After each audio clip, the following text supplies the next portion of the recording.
Hi everyone, this is Melissa with communicatewithangels.com. I'm here for my Wednesday broadcast. How are you guys doing? I hope you are well and safe and at least having some positivity and clear direction in your life. And I wanted to hop on today to talk about a topic that I haven't touched on for a while, but for the last couple of weeks have started really tuning into the need to go to this area of my work, which is about healing your past life patterns. So that's what I'm going to talk about today. And I will also do some mini readings at the end of this live stream. So if you have any questions or even specifically about a past life issue, then please post them below. And if you're hopping on live, hi, welcome. Let me know who you are and where you're calling from. I don't know if I can see the comments. I've got to look at that in a second. Before I go any further, I want to let you guys know as well that this coming Saturday, June 20th, I will be offering an online class called Discover and Heal Your Past Lives. This has been something that I haven't done for a couple of years, but previous to that was very, very popular. It always fills up. That I've actually filled up the first class that I'll be doing that morning, and I decided to open the doors to a second opportunity, and that will be 3 p.m. to 6 p.m. Eastern time on Saturday. So there's 8 spots left in that class right now.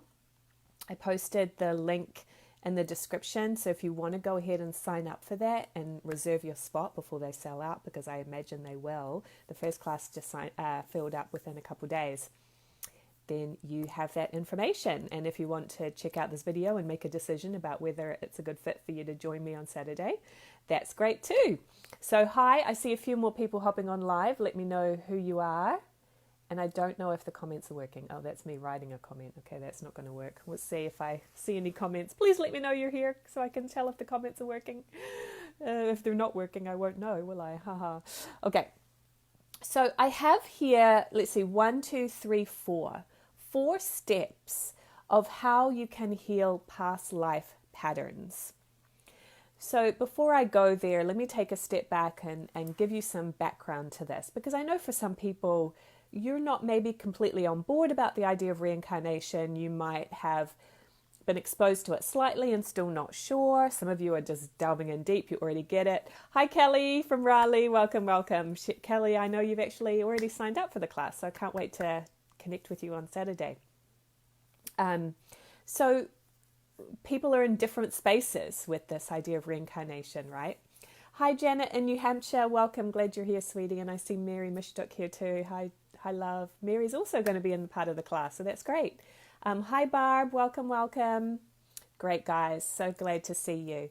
So if you're just hopping on, I had said that on Saturday, I will be offering a class on Discover and Heal Your Past Lives. And the first class that I'll be doing that morning filled up really quickly, so I decided to open up a second class for the afternoon, but I will not be doing another one for some time. So if you want to hop on board with that, there's 8 seats left. You probably want to jump on quickly, because I'd imagine they'll probably fill up today when I announce it to my email list as well. So you guys are a little earlier.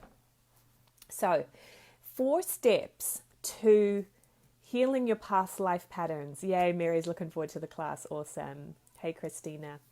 So you are energy. And one thing that I always remember is that Einstein said that energy cannot be created nor destroyed.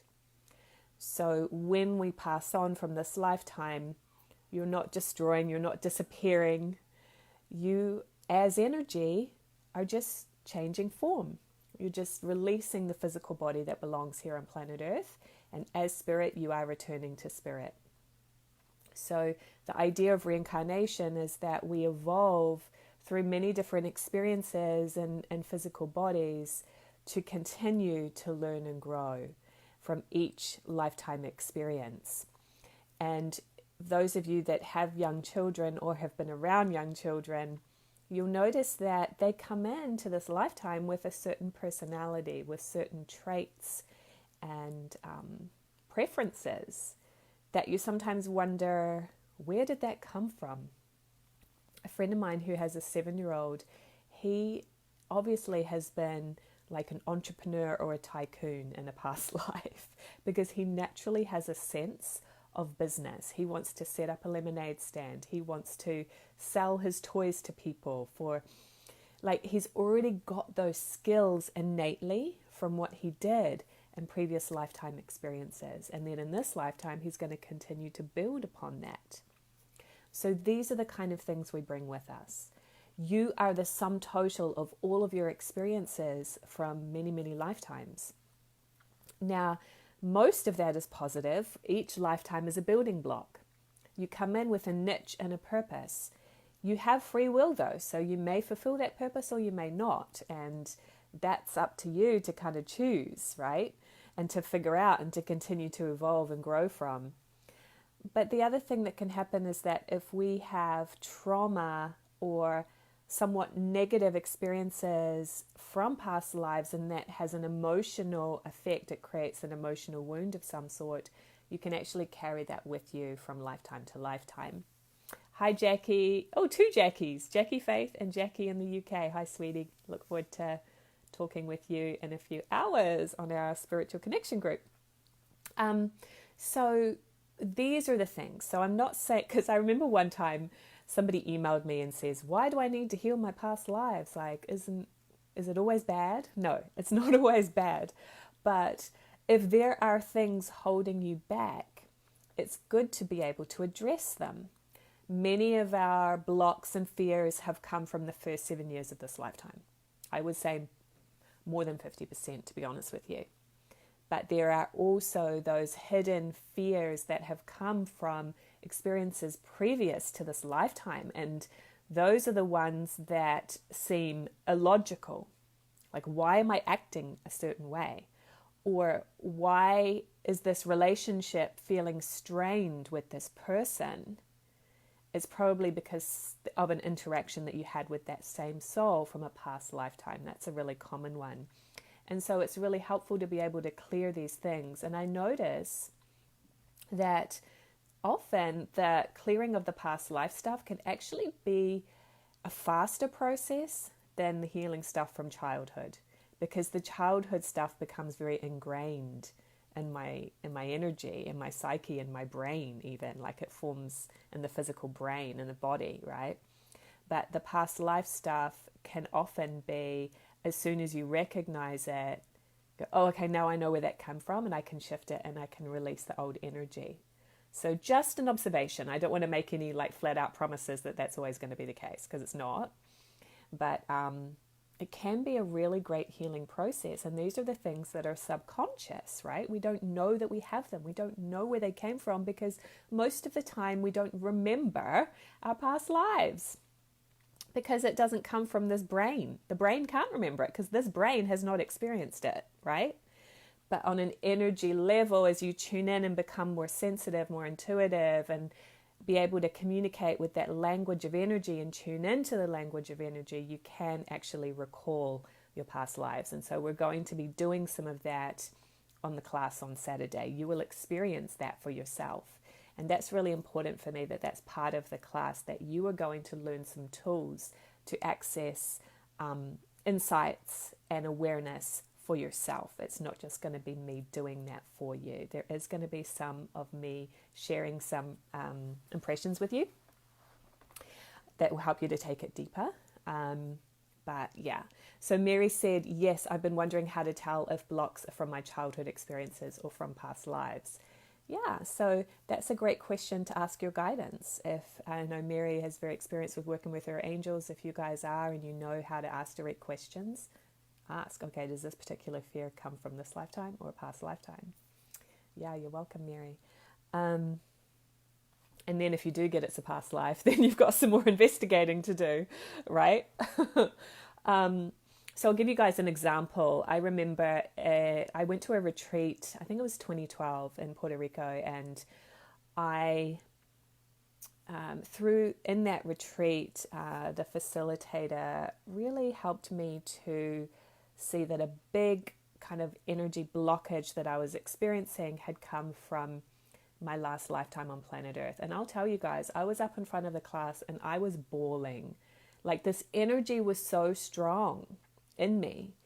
And so my last life, I was in World War II. I was a Jew. I was persecuted. I was hiding from being killed as a Jew. I witnessed my parents being killed on a firing line, and then I had to hide, and I was 19 years old. I know a lot of this story through, over time, kind of investigating it.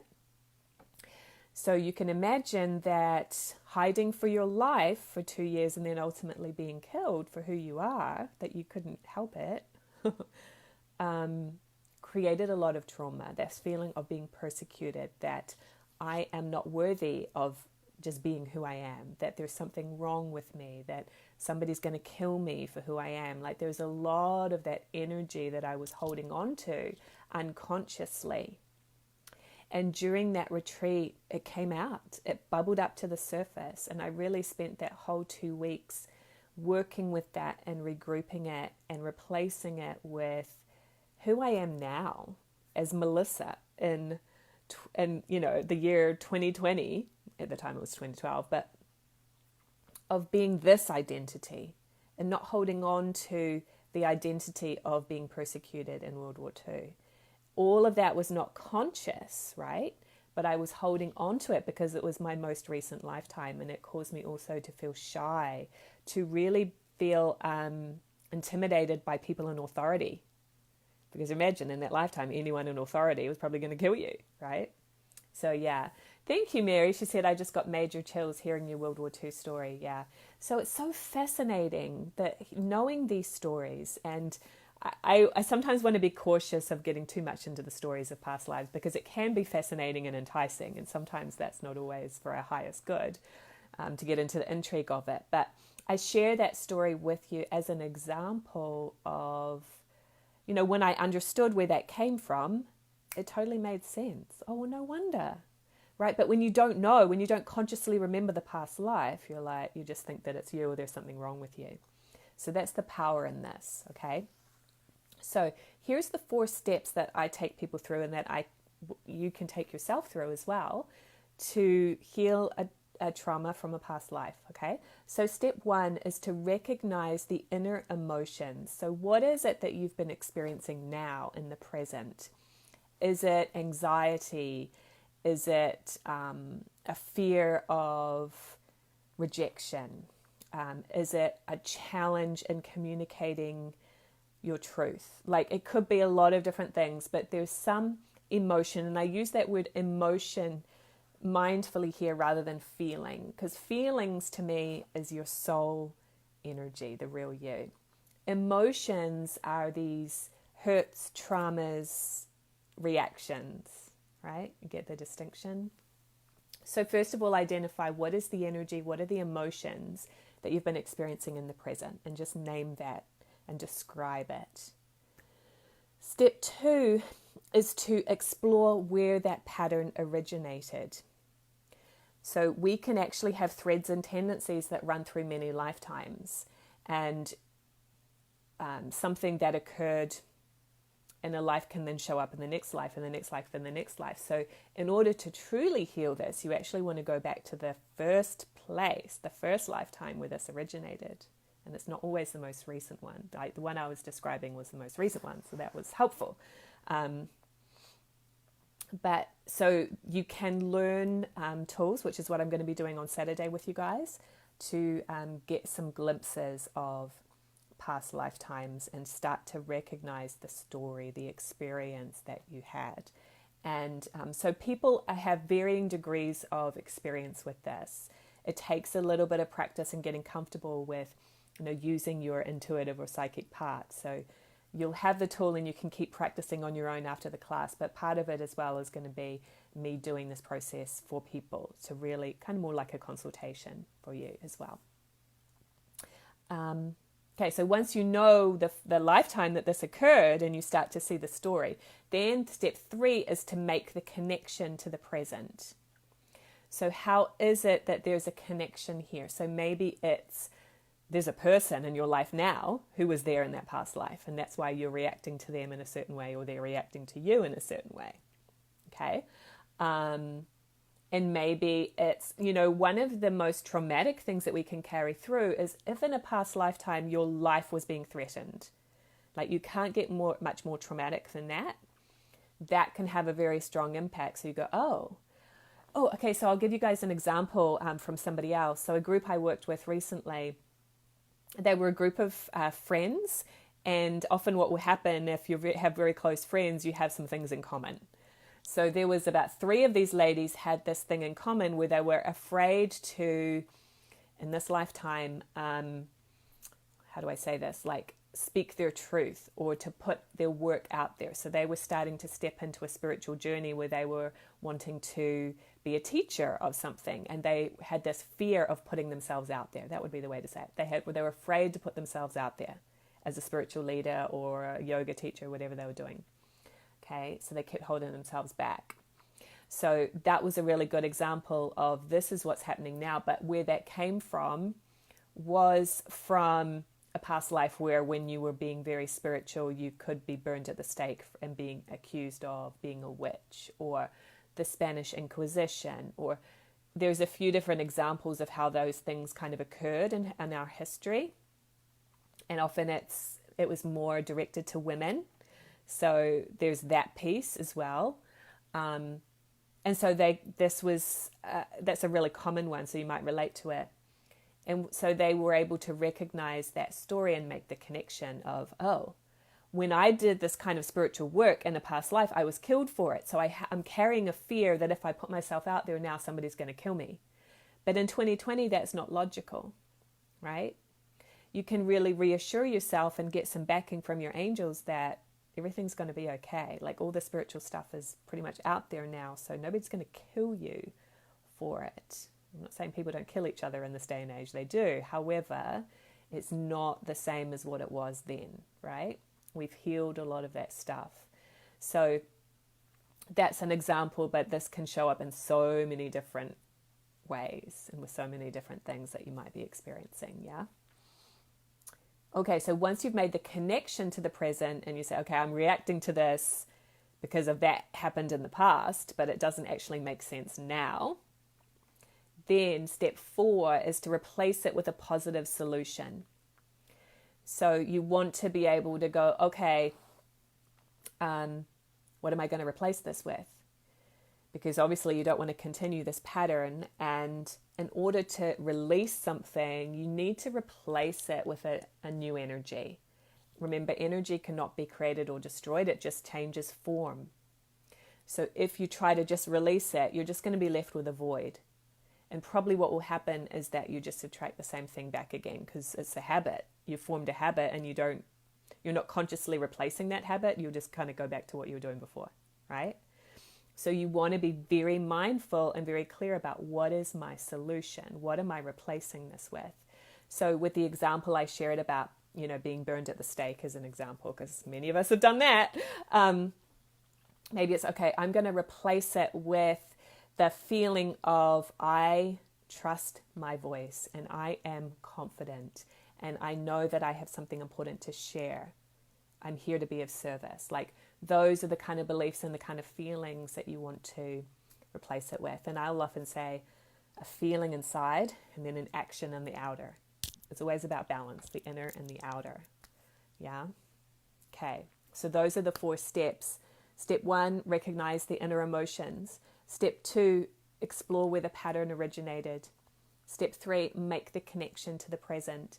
And step 4, replace it with a positive solution. Okay, so that's the process I'm going to be taking you guys through on the class on Saturday. There's 8 spots left if you want to join us. And I would love to have you. If you have any questions about it, you can post them below or you can email me at melissa@communicatewithangels.com. Okay, I'm just going to go back and look at a couple comments. Janice had said, beautiful information. Thank you, sweetie. Candice, that's where I'm at now. Past life fear of being killed for stuff that wasn't true. Fear of being in front of a group. Yeah, I get it. I have worked through that and continue to work through it. And the interesting thing for me now is I had to heal a lot of stuff. I'm 42 and I've spent 42 years healing that stuff. And now I'm finding the last little piece is in more like intimate relationships. That's the last little area of life where I'm still afraid of being persecuted almost. So it's a process, but you just work at it step by step, right? And you keep unfolding, and you got to be patient with yourself with this, because that's what we're here for. We're here to learn and grow. We're not here to be perfect and to have it all figured out today. I know it's hard to do that sometimes. Hey, Kat, love you, girl. She said, I look fantastic. You're so sweet. Thank you. And Candy said, thank you so much for this today. You're welcome. So if you guys have any questions for me before I hop off, now is the time to ask. What is it that you've been experiencing that maybe you think has come from a past life? I can give you a little quick insight. I won't do a full reading right now on a Facebook Live, but if you want a little quick insight from me, I'm happy to do that. Or any other type of questions, I'll give you guys a moment to type that in. And just as you're typing that in, I just want to send you all just a lot of love and backing right now. I was listening to a YouTube video this morning saying that this is a time of transformation on our planet, and just to really acknowledge that. So I think that, it's so easy to get into the frustration of things, complaining about things. What do they do? What's the government doing? Like all of that. And yet just really acknowledging, no matter what our personal opinions and preferences are of what's going on in the world at present, really acknowledge that it is a transformation that we're experiencing. And I believe that it's important to have your own inner transformation at this time. I know I definitely have been going through a lot of inner transformation, finding a lot of awareness of blocks and fears that I need to continue to release and unfold and heal, that I wasn't ready to see until this year. What am I resisting? What am I fearing? Right? So,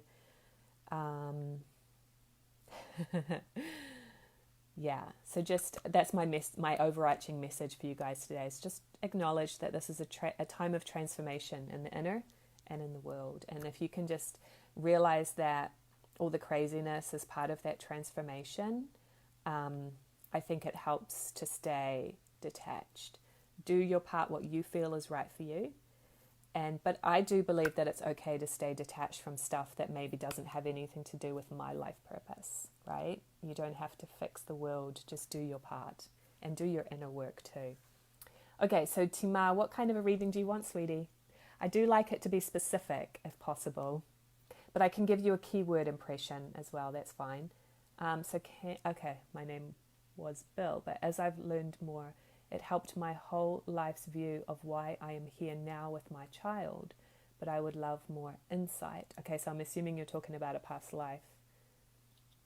Well, your name was Bill. Am I wrong about that? I'm not sure. Okay, so I'm going to need a little bit more specific from you as well, Candice. What exactly are you asking me there? Okay, so Timar, I can just give you an impression. I'm happy to do that.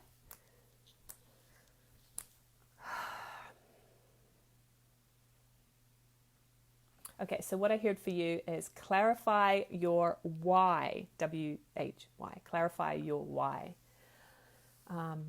Why are you doing what you're doing? Are you going through the motions in certain areas of your life and just doing what you think is expected of you, or you've always done it before? It's about your motives at this time. And it feels like there's some areas of your life where it's time to make some shifts. Not to completely throw it out the window, but how can you shift to be more in alignment with you and your unique purpose and niche and what you really desire, rather than going through the motions? So let me know if that resonates, sweetie. And then Candice, let me see if I can get something from what you've shared so far.